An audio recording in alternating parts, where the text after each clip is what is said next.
প্রিয় শিক্ষার্থী আসসালামু আলাইকুম। আজকের ক্লাসে ষষ্ঠ শ্রেণীর গণিত বইয়ের অনুশীলনী 1.3 থেকে 5, 6, 7, 8, 9 এই 5টা অঙ্ক করে দেখাবো।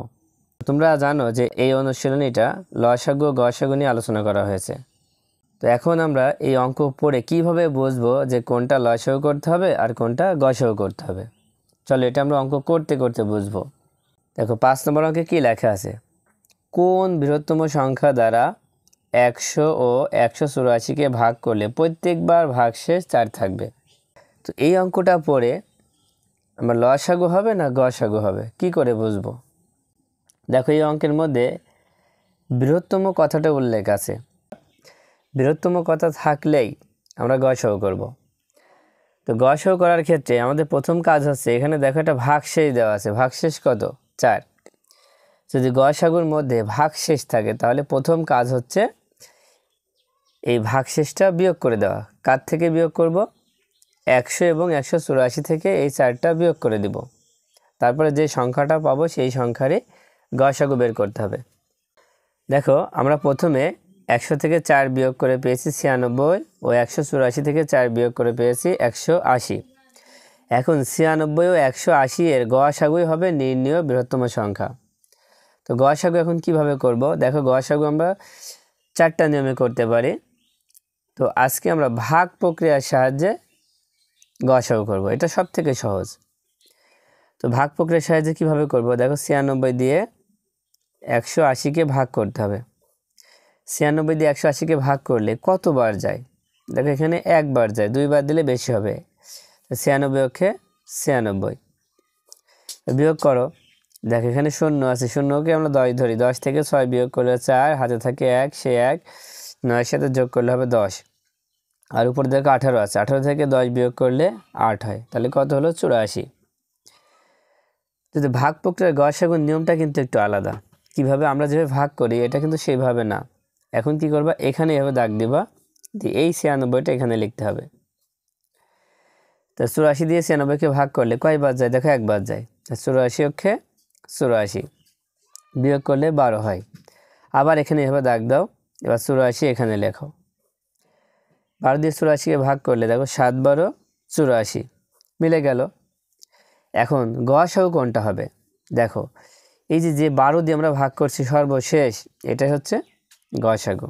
তাই লিখবো অতএব 96 ও 180 এর গসাগু কত হবে? 12। তাহলে লিখতে পারি অতএব নির্ণেয় বৃহত্তম সংখ্যা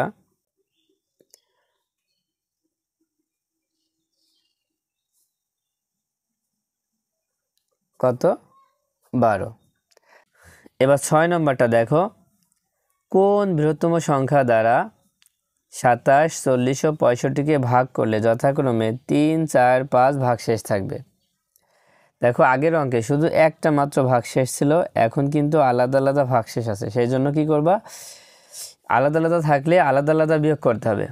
প্রথমটার সাথে এই প্রথমটা বিয়োগ করতে হবে, তারপর দ্বিতীয়টার সাথে দ্বিতীয়টা বিয়োগ, তৃতীয়টার সাথে তৃতীয়টা বিয়োগ করতে হবে। ঠিক আছে? তো এখন এখানে কিন্তু বৃহত্তম সংখ্যা বলেছে, তাহলে বৃহত্তম সংখ্যা মানে কি করতে হবে? গসাগু করতে হবে। তাহলে প্রথম কাজ হচ্ছে বিয়োগ করে নেওয়া। তাহলে বিয়োগ করে নাও।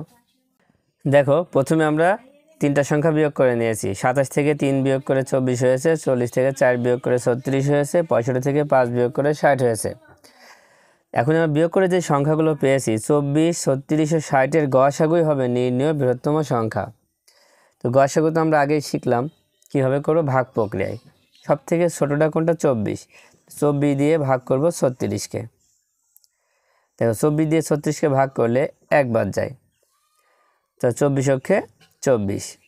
এবার বিয়োগ করো, বিয়োগ করলে হচ্ছে 6 থেকে 4 বিয়োগ করলে 2, 3 থেকে 2 বিয়োগ করলে 1। এবার এখানে দাগ দিয়ে এই 24 এখানে লিখে দিলাম। দেখো 12 দুখানে 24। দেখো মিলে গেল। দেখো মিলে গেলে এখানে কিন্তু এখনো 60 বাকি আছে, সেজন্য লিখবো আবার এই 12 দিয়ে আবার এই 60কে ভাগ করব। 60কে ভাগ করলে কত হয়? দেখো 5, 12, 60 মিলে গেল। দেখো 12 দিয়ে কিন্তু দুইটা সংখ্যাকে আমরা ভাগ করে ফেলছি, এই জন্য এই 12টাই হবে গসাগু। সেই জন্য লিখব অতএব 24, 36 ও 60 এর গসাগু কত হয়েছে? 12। অতএব নির্ণীয় বৃহত্তম সংখ্যা, টিউ লিখতে পারো, সংখ্যাটি 12। আচ্ছা, 7 নম্বর দেখো। 7 নম্বরে কোন ক্ষুদ্রতম সংখ্যাকে 8, 12, 18 এবং 24 দ্বারা ভাগ করলে প্রত্যেকবার ভাগশেষ 5 হবে? কোন ক্ষুদ্রতম সংখ্যা? দেখো এতক্ষণ ছিল বৃহত্তম সংখ্যা, এখন হয়েছে ক্ষুদ্রতম সংখ্যা। তাহলে ক্ষুদ্রতম সংখ্যা বললে লসাগু করতে হয়। ভালো করে বোঝার চেষ্টা করো। গসাগুর ক্ষেত্রে যদি ভাগশেষ থাকে তাহলে প্রথমেই বিয়োগ করে তারপরে গসাগু করতে হবে।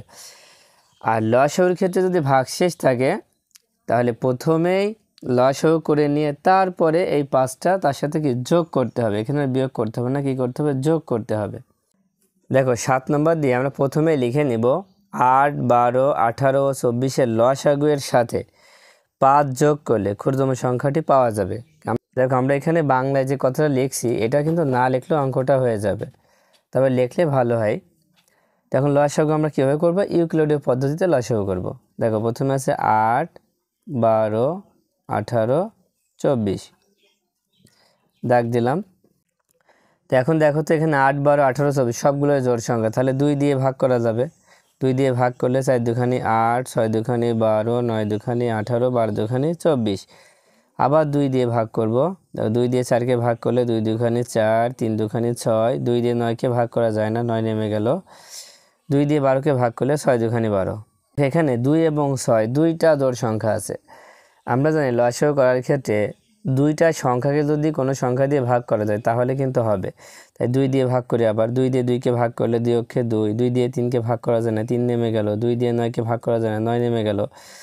2 দিয়ে 6কে ভাগ করা যায়, 3 দুখানি 6। এবার দেখো 2 দিয়ে যাবে না, কিন্তু 3 দিয়ে যাচ্ছে। 3 দিয়ে 1কে ভাগ করা যায় না, 1 নেমে গেল। 3 দিয়ে 3কে ভাগ করলে 3 অক্ষে 3, 3 দিয়ে 9কে ভাগ করলে 3 তিরিক্ষে 9, 3 দিয়ে 3কে ভাগ করলে 1 হয়। দেখো আর কিন্তু হবে না। এখন কি করব? এখন লিখব 8, 12, 18 ও 24 লসাগু সমান। দেখো এখানে যে সংখ্যাগুলো পেয়েছি সবগুলো গুণ চিহ্ন দিয়ে লিখব। 2 গুণ 2 গুণ 2 গুণ 3 গুণ 3। এক নেওয়ার কোনো দরকার নাই, ওই গুণ করে দাও। 2 দুখানি 4, 4 দুখানি 8, 3 8টা 24, 3 24 72। কত হলো? 72। তো এখন আমরা লসাগু করে যে 72 পেয়েছি, তাহলে ক্ষুদ্রতম সংখ্যাটি পাওয়ার জন্য কি করতে হবে? 72-এর সাথে এই 5 যোগ করতে হবে। আর লিখব অতএব নির্ণীয় ক্ষুদ্রতম সংখ্যা সমান 72 যোগ 5 কত হবে? 77। দেখো উত্তরটা হয়ে গেল। এবার 8 নম্বর দেখো। 8 নম্বরে লেখা আছে কোন ক্ষুদ্রতম সংখ্যাকে 20, 25, 30, 36 এবং 48 দিয়ে ভাগ করলে যথাক্রমে 15, 20, 25, 31 ও 43 ভাগশেষ থাকবে। যদি একাধিক ভাগশেষ থাকে তাহলে সেই ক্ষেত্রে অঙ্কটা হবে আলাদা। এখানে কিন্তু ক্ষুদ্রতম সংখ্যাই বলেছে। ক্ষুদ্রতম সংখ্যা বলার কারণে এটা কি করব? এটা কিন্তু লসাগু হবে। কিন্তু এখানে একাধিক ভাগশেষ আছে, সেজন্য প্রথম কাজ হচ্ছে এখানে যতগুলো সংখ্যা আছে এই সংখ্যাগুলোর সাথে এই সংখ্যাগুলো কি করতে হবে? বিয়োগ করতে হবে। যেমন প্রথমটার সাথে প্রথমটা বিয়োগ করতে হবে, দ্বিতীয়টার সাথে দ্বিতীয়টা বিয়োগ করতে হবে, এইভাবে বিয়োগ করে ফেলতে হবে। বিয়োগ করে যে সংখ্যাটা আমরা পাবো সেই সংখ্যাটা আবার লসাগু করার পরে সেই লসাগু থেকে বিয়োগ করে দিতে হবে, তাহলে উত্তরটা হয়ে যাবে। দেখো 8 নম্বর দিয়ে প্রথমে আমরা কি করেছি?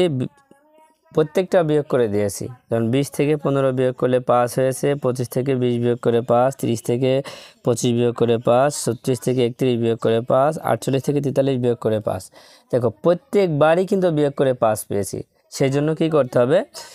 যে এখানে 20, 25, 30, 36 ও 48-এর লসাগু থেকে 5 বিয়োগ করলে ক্ষুদ্রতম সংখ্যা পাওয়া যাবে। এখন এই সংখ্যাগুলো লসাগু করে আমরা যে সংখ্যাটা পাবো তার থেকে এই 5 বিয়োগ করে দিলেই আমাদের সংখ্যাটা বের হয়ে যাবে। দেখো এখানে আমরা ইউক্লিডীয় পদ্ধতিতে লসাগু করবো বলে আমরা এভাবে তুলে নিয়েছি। দেখো প্রথমে আমরা 2 দিয়ে ভাগ করব। 2 দিয়ে 20কে ভাগ করলে হচ্ছে 10, 2 দিয়ে 25কে ভাগ করা যায় না তাই 25 নেমে গেল। 2 দিয়ে 30কে ভাগ করলে হবে 15, 2 দিয়ে 36কে ভাগ করলে 18 দুখানে 36, 2 দিয়ে 48কে ভাগ করলে 24 দুখানে 48। আবার 2 দিয়ে ভাগ করব, 2 দিয়ে 10কে ভাগ করলে 5 দুখানে 10, 2 দিয়ে 25কে ভাগ করা যায় না তাই 25 নেমে গেল। 2 দিয়ে 15কে ভাগ করা যায় না তাই 15 নেমে গেল। 2 দিয়ে 18কে ভাগ করলে 9 দুখানে 18, 2 দিয়ে 24কে ভাগ করলে 12 দুখানে 24। এখন দেখো আর 2 দিয়ে ভাগ করা যায় না, এবার 3 দিয়ে ভাগ করব। 3 দিয়ে 5কে ভাগ করা যায় না তাই 5 নেমে গেল। 3 দিয়ে 25কে ভাগ করা যায় না তাই 25ও নেমে গেল। 3 দিয়ে 15কে ভাগ করলে 3 5 15, 3 3 9, 3 4 12। এবার দেখো 5 দিয়ে ভাগ করব। 5 অক্ষে 5, 5 5 25, 5 অক্ষে 5, আর এই 3 আসছে নেমে গেল কারণ ভাগ করা যায় না। খেয়াল করো আমরা লাস্টে লিখব 20, 25, 30, 36 ও 48-এর লসাগু সমান, এখানে যে সংখ্যাগুলো আছে এক বাদে সবগুলো গুণ চিহ্ন দিয়ে লিখেছি। লেখার পরে এগুলো গুণ করতে হবে। দেখো এগুলো গুণ করলে আমাদের উত্তর হবে 3600, তার মানে 3600। তোমরা গুণ করে দেখো উত্তর হবে 3600। নির্ণেয় ক্ষুদ্রতম সংখ্যা সমান এই 3600 সাথে 5 বিয়োগ করে দেব, তাহলে কত হবে 3595। তাহলে এটা হচ্ছে উত্তর।